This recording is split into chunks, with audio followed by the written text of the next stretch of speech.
If there's one sauce that has a reputation for being difficult, a sauce that strikes fear into the hearts of chefs everywhere, it's hollandaise. Now hollandaise, just like mayonnaise, is a fat and water emulsion. Normally when you mix together fat and water, the fat's going to separate and float on top of the water in a greasy layer. But the key to a successful emulsion is to break that fat up into droplets so tiny that they stay evenly dispersed, causing the liquid to thicken and turn opaque.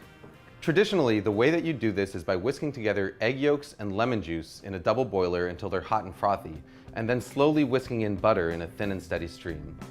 As you whisk, the butter breaks into minute droplets, while the egg yolk acts as an emulsifier, helping to keep those droplets evenly dispersed and thickening the sauce.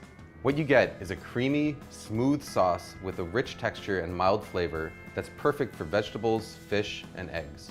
But there's a lot of ways it can go wrong. If you don't whisk fast enough, or if you add your butter too fast, the sauce will end up greasy and broken.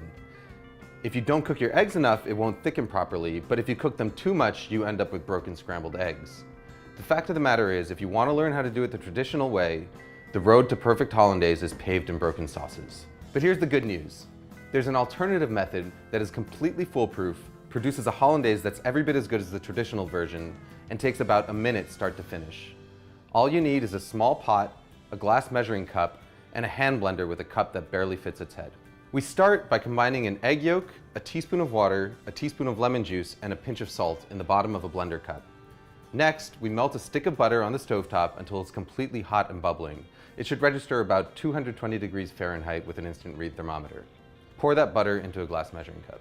Now all we've got to do is stick the hand blender into the cup, start it running, and then slowly drizzle in our butter. As the hot butter hits the eggs, they start to cook.